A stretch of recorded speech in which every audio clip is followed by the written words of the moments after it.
आप देख रहे हैं आपके साथ मैं हूं साक्षी मिश्रा। नमस्कार, गुड मॉर्निंग, मैं हूं श्रुतिका आप सभी के साथ में। और देखिए, दिल्ली में सर्दी बहुत ज्यादा कड़ाके की पड़नी शुरू हो चुकी है, तो ऐसे में आप अपना ध्यान रखना शुरू कर दीजिए, क्योंकि आने वाले समय के लिए भी मौसम विभाग ने कह दिया है कि ऐसे ही जो पारा है अब वो लुढ़कता चला जाएगा और सर्दी का आगाज हो चुका है। लेकिन देश दुनिया की तमाम खबरें वार्म अप के साथ में, हर एक डिटेल के साथ में जानने के लिए हो जाइए तैयार। तो शुरू करते हैं फिट इंडिया का सुपर हिट बुलेटिन की शुरुआत करते हैं बड़ी खबर के साथ में। वाराणसी दौरे पर प्रधानमंत्री नरेंद्र मोदी हैं, जिनकी तरफ से अब 4 वंदे भारत ट्रेनों की सौगात वाराणसी को दी। तो 2 दिन का ये दौरा प्रधानमंत्री का रहने वाला है। आज से इस दौरे की शुरुआत होने वाली है। 4 वंदे भारत ट्रेन की सौगात वाराणसी वासियों को मिलेगी, जो कि एक बड़ी सौगात के रूप में देखा जा रहा है। आपको ये भी बता दें कौन से वो रूट होंगे, जिसमें बनारस, खजुराहो, लखनऊ टू सहारनपुर, फिरोजपुर टू दिल्ली और एर्नाकुलम टू बेंगलुरु के रूट्स वंदे भारत के शामिल हैं। आपको बता दें वाराणसी वालों के लिए बड़ी ट्रेन की सौगात के रूप में इसे देखा जा रहा है, जो अलग अलग रूट पर वाराणसी को कनेक्ट करे।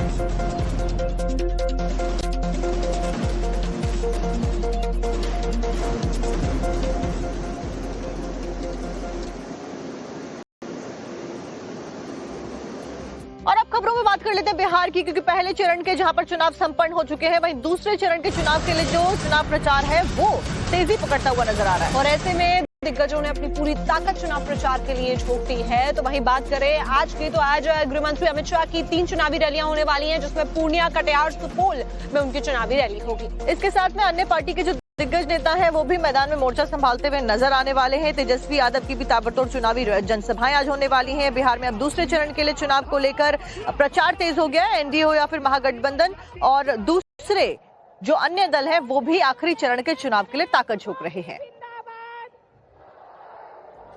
नरेंद्र मोदी जिंदाबाद। देखिए, प्रधानमंत्री नरेंद्र मोदी की तरफ से महागठबंधन पर जमकर प्रहार किया गया है, जिसमें उन्होंने कहा हमने जंगल राज और सुशासन के बीच का अंतर देखा है। और पहले जब वोटिंग हुआ करती थी उस दौरान गोलियां चला करती थी और खून की नदियां बहाई जाती थी, बह जाती थी। पीएम के द्वारा कहा गया जंगल राज के गुर्गे आज भी साजिश रचते हैं। प्रधानमंत्री नरेंद्र मोदी ने अपनी रैली के दौरान, संबोधन के दौरान ये बातें कही हैं। उनकी तरफ से ये भी कहा गया कि जंगल राज का वो दौर डराता है जब बूथ लूटे जाते थे, वोटिंग के दिन गोलियां चलती थी। हमने जंगल राज का वो दौर भी देखा है जब बूथ लूटे जाते थे, मतदान के दिन गोलियां चलती थी, बम फटते थे, खून की नदियां बहाई जाती थी, गरीबों, दलितों, पिछड़ों की आवाज कुचल दी जाती थी। साथियों, जंगल राज के गुर्गे साजिश तो अभी भी बहुत कर रहे हैं, लेकिन मैं चुनाव आयोग की प्रशंसा करूंगा। मैं चुनाव आयोग को बधाई दूंगा कि प्रथम चरण के चुनाव इतने अच्छे तरीके से संपन्न कराए हैं। तो बिहार में दूसरे चरण के चुनाव प्रचार के साथ ही एनडीए के द्वारा महागठबंधन के ऊपर जमकर जो प्रहार है वो किया जा रहा है। तो ऐसे में महागठबंधन के ऊपर गृह मंत्री अमित शाह हो, योगी आदित्यनाथ हो या फिर गिरिराज सिंह, उनकी तरफ से करारा प्रहार किया गया, जिसमें उन्होंने लालू यादव और तेजस्वी यादव को आड़े हाथों लिया। लालू के बेटे को अगर जिता कर लाए तो मैं आपको बताता हूं, हम जीतेंगे तो बिहार को बाढ़ मुक्त बनाने का एक नया डिपार्टमेंट खोलने वाला है। गंगा, गंडक, कोसी, इसका पानी हमारे किसानों के खेत तक पहुंचाने की व्यवस्था भारतीय जनता पार्टी और एनडीए। अगर लालू का बेटा जीता तो अपहरण करने का एक नया डिपार्टमेंट खोलेगा।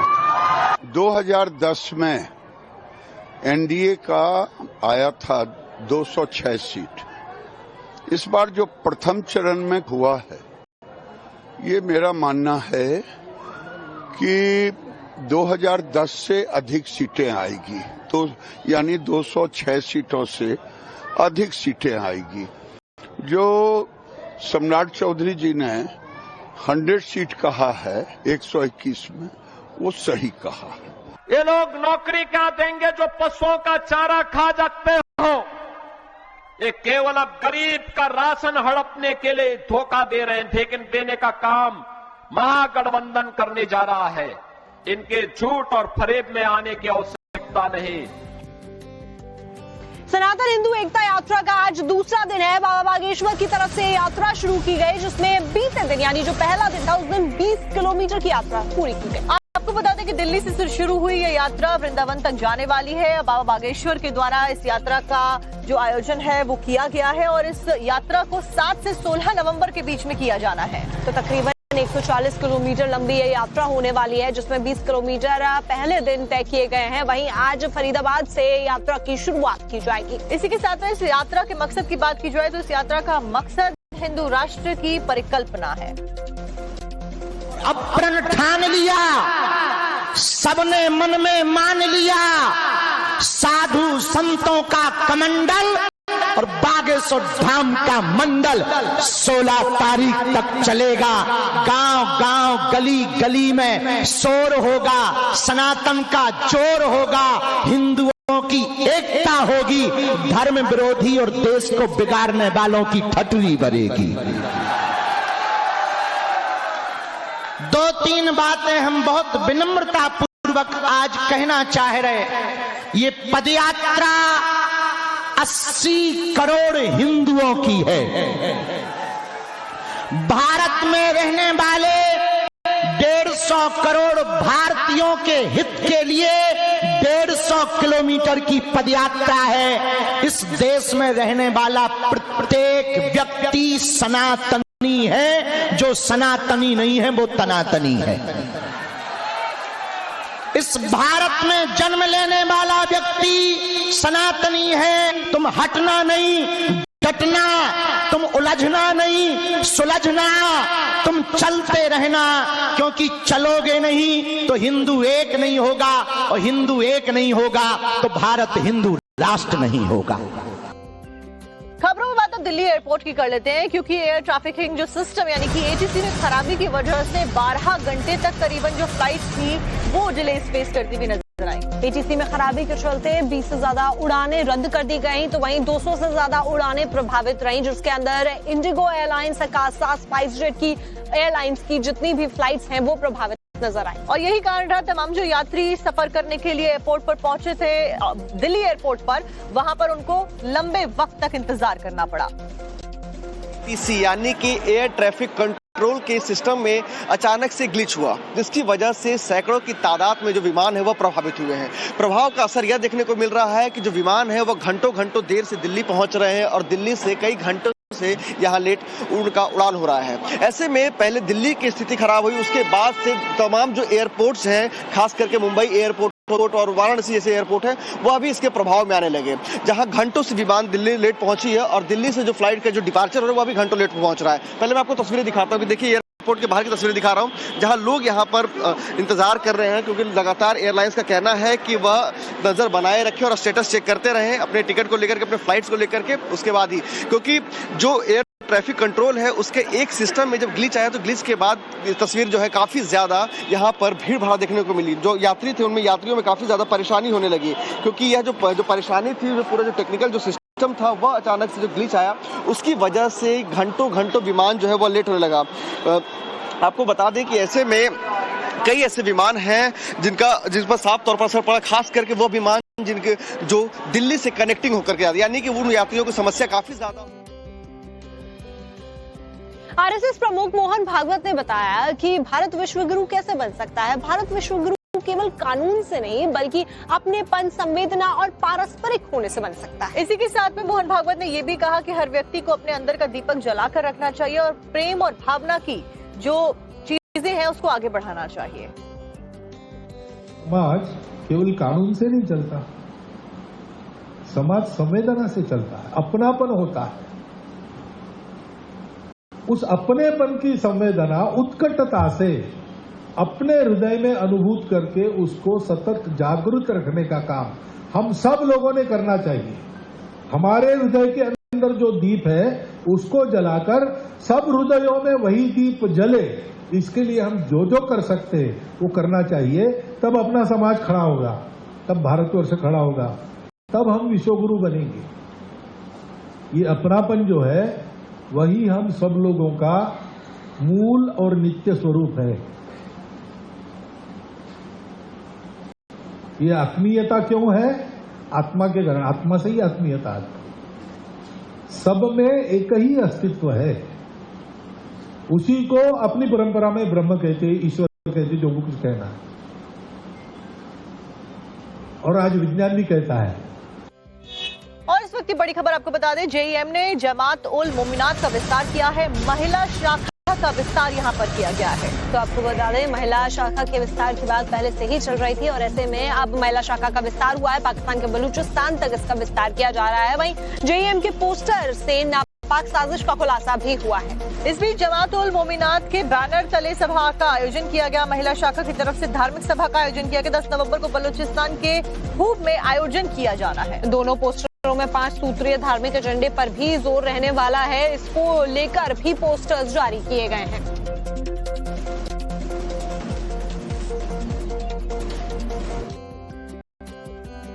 आग लग गई। दरअसल ये ट्रॉला राजस्थान जा रहा था और इसमें जो चारा था वो लदा हुआ था, लेकिन गनीमत ये रही कि ट्रॉले में जैसे ही आग लगती है ड्राइवर ने कूद कर अपनी जान बचा ली। आप देखिए।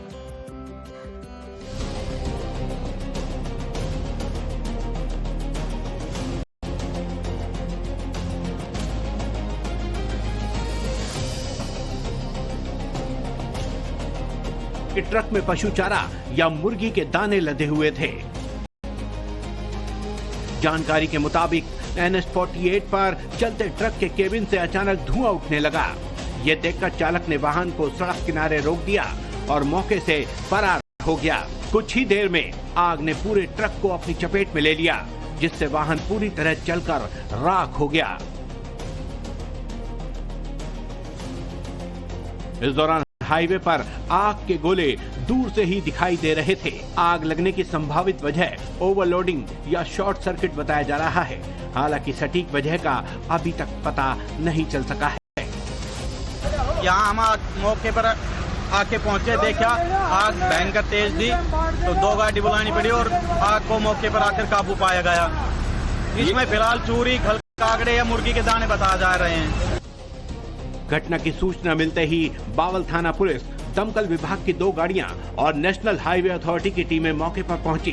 दमकल कर्मियों ने कड़ी मशक्कत के बाद आग पर काबू पा लिया। इस दौरान कुछ समय के लिए हाईवे के रूट को डाइवर्ट करना पड़ा ताकि किसी भी प्रकार की जान माल की हानि से बचा जा सके। वहीं मौके से फरार हुए ट्रक चालक की तलाश जारी है। पुलिस ने जले हुए ट्रक को कब्जे में लेकर जांच शुरू कर दी है। आग लगने की वजह के साथ साथ ये भी पता लगाया जा रहा है कि ट्रक में वास्तव में क्या लदा था, वो कहां से आया था और कहां जा रहा था।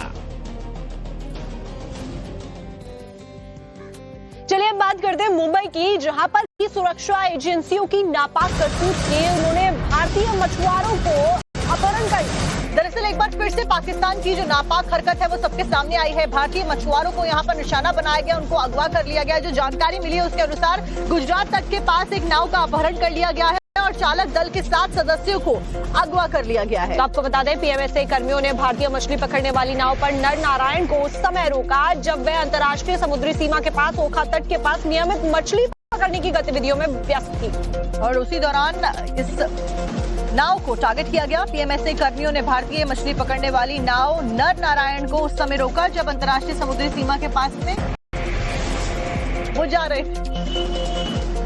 तो आपको बता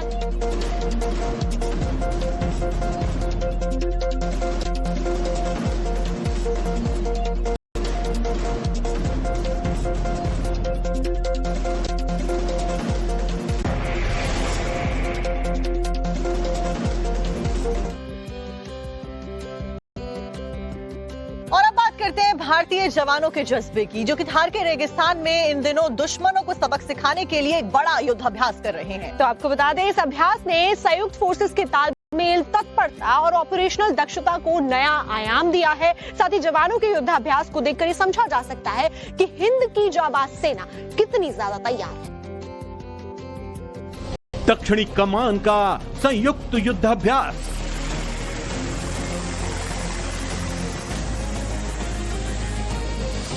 भविष्य की लड़ाई के लिए हुई तैयारी।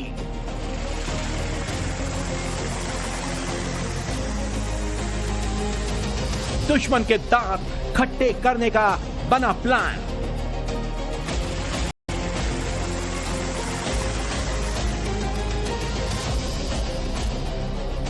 थार रेगिस्तान में चल रहे त्रिशूल अभ्यास की गड़गड़ाहट अभी भी गूंज रही है। साउदर्न कमांड के तहत आयोजित इस युद्धाभ्यास में थार रैप्टर ब्रिगेड ने बेहतरीन प्रदर्शन किया। थार रैप्टर ब्रिगेड के विमानन दस्ते, सुदर्शन चक्र और कोणार्क कोर की मशीनी टुकड़ियां मिलकर संयुक्त अभ्यास कर रही हैं। ये ट्रेनिंग रेगिस्तानी युद्धाभ्यास मरुज्वाला और अखंड प्रहार के तहत चल रही है, जो त्रिसेवा अभ्यास त्रिशूल का हिस्सा है। इन अभियानों का उद्देश्य है सेना और वायुसेना की संयुक्त रणनीतियों को और बेहतरीन बनाना, ताकि युद्ध के वास्तविक हालात में दोनों सेनाओं के तालमेल और प्रतिक्रिया क्षमता को और भी ज्यादा मजबूत किया जा सके। इन संयुक्त अभ्यासों से यह साफ झलकता है कि भारतीय सशस्त्र बल भविष्य के युद्ध क्षेत्र के लिए तकनीकी रूप से सक्षम, तेज और एकजुट रूप से तैयार है। दक्षिणी कमान का यह प्रयास आधुनिक युद्ध की जरूरतों को ध्यान में रखते हुए संयुक्त संचालन क्षमता को मजबूत करने की दिशा में बड़ा कदम माना जा रहा है। चलिए वक्त हो गया फटाफट अंदाज में खबरों